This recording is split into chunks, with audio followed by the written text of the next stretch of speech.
stories like this, right?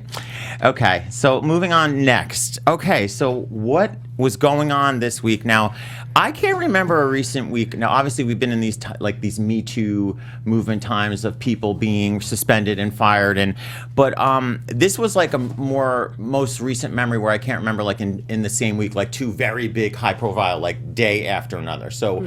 To tell viewers, Thursday, James Gunn, the director of Guardians of the Galaxy, very huge in the film industry and also with the fanboy crowd coming into Comic-Con weekend, was fired by Disney Marvel. They severed the relationship after old tweets, offensive tweets were found, okay? I want to ask, starting off, Anita, do you think Disney Marvel was justified in this firing?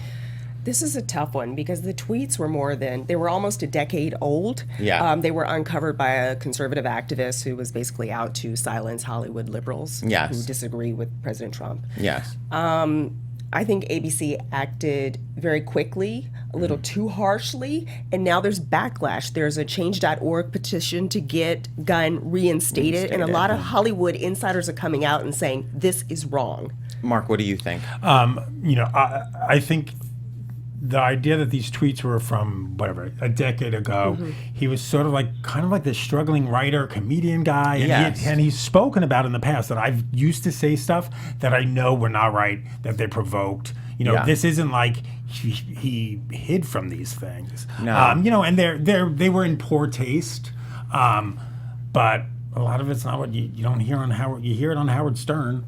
Do you think he just should have used the Joy Reid strategy? I was hacked a decade ago. I don't think Maybe that would have I worked. was hacked. I don't think it would have worked. But my question is, why were they still out there? Well, I mean, even if you delete a tweet, they're still there. You can still find them. They're still in caches. Well, that's more the conversation that I wanted to have about this with both of you. Is that, do you think we are now have we reached though a level of insanity where, I get it, Me Too was a thing that needed to happen. Time's Up is a thing that needed to happen. But are we living in such culturally sensitive times that now 10-year-old tweets can get a person fired? It seems like there's no middle step. What do you think? I think it's not black and white. I think it's very gray. I mean, I know we're going to talk about Comic-Con in a little bit, but I'm watching a trailer for the new Fantastic Beasts, and there is Johnny Depp. Yeah. And there was a lot of controversy. Should they keep him in the movie after all of those Amber Heard allegations? So you have that, but he gets to stay in this gazillion-dollar movie. But James Gunn has these decades-old tweets that didn't allegations of physically hurting someone. Yeah. And he's been fired. So I just think each case has been different. It hasn't been consistent. No, that's it's you have Harvey Weinstein. Obviously, he's been taken down. He'll probably spend the rest of his life in jail. But then you have Hollywood still working with Roman Polanski. Exactly. True. The standards, that's the thing where I said, was that the episode that you were on where we talked about how Time's Up, we felt like to a certain degree has lost its way because it was sort of in everyone's face. In my view, I thought it was going to become sort of like this governing sort of body that would help police all this, because every time I now hear the words which we're going to get to the next firing, internal investigation, and I cringe. It's like it shouldn't even be. To me it's criminal to do an internal investigate. I feel that when these companies are doing investigations, the higher ups have already decided how they want that to play out. Or we know what kind of. I mean, am I wrong on that? Am I just being cynical? Well, first of all, I think we need to factor in they produce family-friendly content, and Yes. the tweets were offensive. Yeah. They were about pedophilia and rape. Yeah. Again, I do think Disney acted abruptly. They fired him too quickly. Yeah. And perhaps they should not have fired him. But, the tweets, they were in a hard place. So I understand that. As of recently, but also Disney is the same company that went and hired Roseanne. Exactly. So can we all agree it's the inconsistency of it? And I don't think it's an inconsistency that's a strategic inconsistency. I just think each case has just been treated differently, and I don't think like you were talking about a governing body. This is a tough one to have a governing body on this. Yeah. there are clear cases of when something is wrong and something is illegal. Exactly. It's a matter of like, okay, in that internal investigation, Yeah. it's all depending on who's doing the investigation. Like what you said, if they've decided they really want this person gone or to stay, that's what they're going to decide. It's true, but I don't ever recall Roseanne joking about rape, so I'll just put that out there. But the Holocaust. Well, in James Gunn, you both read, obviously, we all read his response. I did think it was eloquent, laid out in like, it felt to me authentic. Like, I know I was kind of a screw up and crazy back in the day. But, when you think about Hollywood creative types and just think about the kind of brain to make the movies that he makes and I mean, there's all a certain level of like, we're not all upstairs like certain, to do those kinds of films and have that, Eccentric, exactly. And That's the better word. there's something to be said about growing up and maturing. Yeah. Yes. It's, you see, I don't know, I didn't do tweets like that, but things that I did in my younger life, it's not me now. Yeah. But we see time and time again, we see people losing their jobs for things they write on social media. So I wonder, like, do people have friends, insiders that they can talk to? Why does everyone have to put all their business on social media? I know. Well, then Mackenzie, this is you as being the youngest here on the panel by a few years. No, I'm joking. You've grown up in a sort of culture that this is the norm. So what is your opinion on that? It's just sort of like that everything's out on social media. People can be like, give me your opinion on that from. Yeah, I mean, I definitely grew up where this was, since I was young and in elementary school, everybody was on social media. I mean, for me, me and my friends will do group Instagram chats that are private, and we'll send,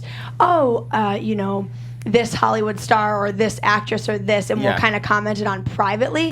So many people are just so used to putting it in the comment box and tagging people and then writing these nasty things. So everything's out there. But as far as the tweeting, I mean, it is. It's just so prevalent nowadays. I don't even, it's just the norm, and it's sad. Are you cognizant though, like coming into the workforce the first time of like your, because that is, by the way, kids, any younger people aspiring to be in Hollywood, we all, as a hiring manager, we all look at your social media. You get the resume, and the first thing you're doing is you're looking up before you even waste any more time into the person, like Twitter, Facebook, and then if you don't even have social media, that's already like, okay, bye. Just watch what you say on social media. Oh, yeah, exactly. Anyway, thank you for weighing in there. Okay, so the next firing.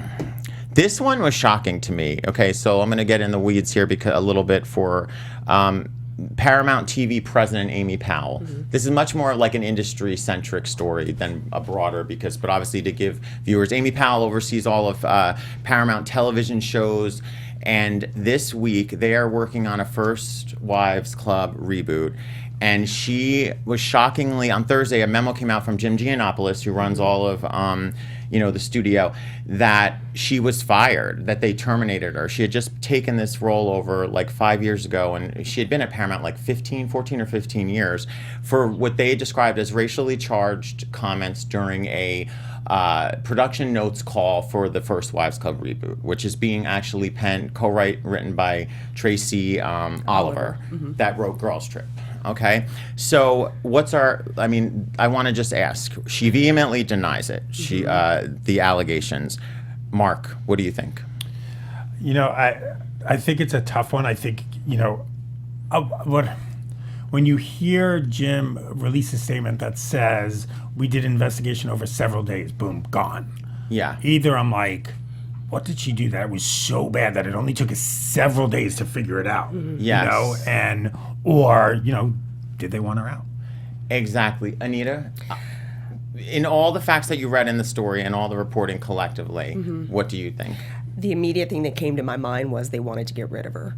Yes. I was like, what did she say that was so offensive? And then we heard that she was on a conference call and she may have allegedly made a comment about angry black women. And this was in response to a tweet from Tracy Oliver, who had a bad day, was upset with some things that were going on with her show. She's a showrunner. Yes. And she took to Twitter and talked about where's the Me Too for, quote, race, S-H-I-T. So again, we come back to why are people putting everything on social media? Amy Powell brought this up at a meeting. Whatever she said people say was inappropriate. But again, for her to be fired from a top tier position over that, and later it came out that she was not popular at Paramount. She was, quote, aggressive, which is a phrase that they use about female executives often, but you never hear them saying this about men. Right. So that's a major problem that I have. Yeah. She was a holdover from Brad Gray's administration. He was a former head of Paramount. He died last year. Yes. So I think there's a lot more at play. And politically, behind the scenes. I don't think she's going to go quietly. And because, well, she said she's not going quietly. She said, I will be vindicated. Yes. That's the thing where I have known of Amy Powell through the industry circles, and it's to me like when this one sort of thing happens, and you're like, she has a body of a career where. But and that's what I was saying. I was like, you're like, she have a? Is this a consistent behavior that she's been doing in sensitive thing? It literally just sounds like it's just this one thing, and I'm not excusing it. I'm not excusing it either. But is that a reason to just get rid of someone who's been quite successful? I mean, there's a woman who's bringing, George Clooney back to television. Exactly. Which is pretty major. And the thing about this whole situation was, I felt like it's like you're already make this like Jim or whoever makes the call on like who if they wanted her out.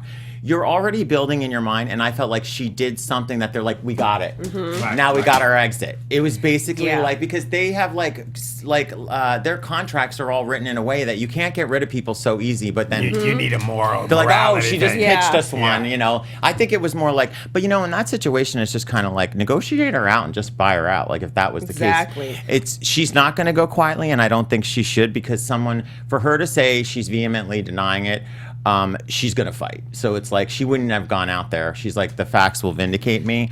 I have to, though, say one thing, because Mark, you brought it up. You said unless there was a pattern. You know what immediately came to mind was the Sony hack with the Amy Pascal and internal, like, remember there was offensive emails like about Obama, and it had these, I think, again, Hollywood for a long time being run by predominantly white men, straight men, and then women came into, but also, straight women. We're just at a point where it's like getting diverse of who ran it. I think there could have been a certain level of like that was acceptable before, and people make jokes like that. We don't know what her history is, and I am not going to make any assumptions about it. But I did think Amy Pascal with that Obama email, remember? Because that. Yeah. I thought the Kevin Hart comments were worse. Yes. He's a WHORE because he wanted to be paid to promote his films on his social media platforms. I'm just going to say two things about this. You and I have both been in management. Yes. We know that when you want to get rid of someone, you start making a list and checking it twice. Exactly. And I feel like that's what happened. No, I agree. Having been in the situation with a studio that shall remain nameless, that happens. I've been there. So it's just like they've already made the decision. Now they're just waiting for you to do something that they can actually solidify the decision. Exactly. And in newsrooms, some wild stuff is said. Now, I don't know about a conference call, but the language can be raw. Right. And that's the thing. It's again, you go back to this, we're talking about a creative community, things are being said. Yes. And when does it cross over to the point where you get fired? Yeah. Exactly. And I think that when you worked in Hollywood for a longer time, like these veterans, we were used to, and we came up at a time where it's like, you're used to being able to, you feel like you're in a trusted space. It's creative, you're making, even with the Netflix firing that had happened a couple weeks ago, not to say that guy was like, he was a repeat offender. He was unhinged. He was unhinged. Anyway, I think we've all made good points, and you actually gave me a good segue to go in, speaking of